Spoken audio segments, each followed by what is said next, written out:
ঠান্ডায় কি প্লাস্টিক ক্ষতিগ্রস্ত হয়? এই নিয়ে কৌতূহলের শেষ নেই। এই নিয়ে প্রশ্ন অনেক রয়েছে।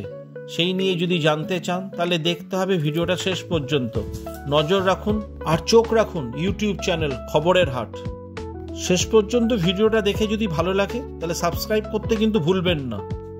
হাত থেকে কাঁচের পাত্র ফেলে দিলে সেটা ভেঙে যায়।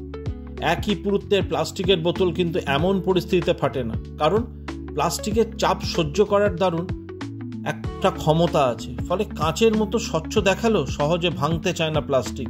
তাপমাত্রার ওঠানামার কারণে কাঁচ অনেক সময় ফেটে গেলেও প্লাস্টিক বহাল তবিয়তেই থাকে। বেশিরভাগ প্লাস্টিকের চাপ প্রতিরোধের বিশেষ সক্ষমতা রয়েছে, যাকে বলা হয় ডাকটিলিটি।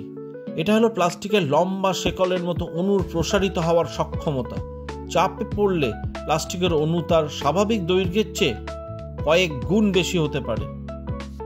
প্রতিটি প্রসারিত অণু শক্তি শোষণ করে। চাপের স্থান থেকে অণুগুলো প্রসারিত হয়ে শক্তিটা গ্রহণ করে নিজেরা প্রসারিত হয়, ফলে কাঁচের মতন ভেঙে যায় না।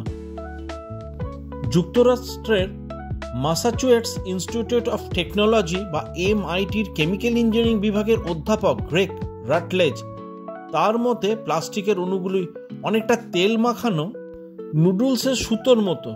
চাপ পড়লে এরা একে অপরের উপর দিয়ে সহজে পিছলে যেতে পারে। এই প্রসারণশীলতা চাপের শক্তি শোষণ করে এবং ছড়িয়ে পড়ে বড় স্থান জুড়ে, ফলে প্লাস্টিক সহজে ফাটে না বা ভাঙে না।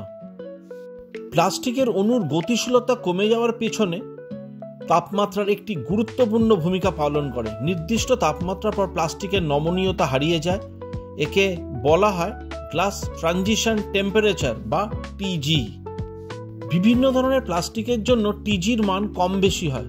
সাধারণ প্লাস্টিক বা প্রপিলিনের ক্ষেত্রে TGর মান -20 ডিগ্রি সেলসিয়াস থেকে 0 ডিগ্রি সেলসিয়াসের মধ্যে হয়। অর্থাৎ 0 থেকে -20 ডিগ্রি সেলসিয়াস তাপমাত্রায় প্লাস্টিকের ডাকটিলিটি বৈশিষ্ট্য হারিয়ে যায়। তখন চাপ পড়লে প্লাস্টিকের অণুগুলো প্রসারিত হয়ে আর সরে যেতে পারে না। প্লাস্টিক হয়ে পড়ে ভঙ্গুর। শীতপ্রধান দেশে শীতকালে তাপমাত্রা হিমাঙ্কের নিচে নেমে যায়। তখন প্লাস্টিকের জিনিসপত্র বেশ ভঙ্গুর হয়ে ওঠে। তখন অল্প চাপে এটি ভেঙে যায়। এর মানে হচ্ছে, হ্যাঁ, ঠান্ডা প্লাস্টিকের জন্য ক্ষতির কারণ হতে পারে। তবে এটা আমাদের দেশ ভারতবর্ষের জন্য খুব একটা চিন্তার বিষয় নয়। এখানে এখনো পর্যন্ত সর্বনিম্ন তাপমাত্রা রেকর্ড করা হয়েছে 2.6 ডিগ্রি সেলসিয়াস। এই তাপমাত্রায় প্লাস্টিকের ডাকটিবিলিটি অটুট থাকে। এই অবস্থায় প্লাস্টিক সহজে ভাঙে না। প্লাস্টিক সম্পর্কে যদি আপনারা এর মধ্যে থেকে কিছু উত্তর খুঁজে পেয়ে থাকেন তাহলে অবশ্যই কমেন্টস করে জানাবেন। আর চ্যানেলটিকে উৎসাহিত করার জন্য অবশ্যই লাইক ও শেয়ার করবেন। আপনারা সবাই ভালো থাকুন এবং নজরে রাখুন চ্যানেলটিকে।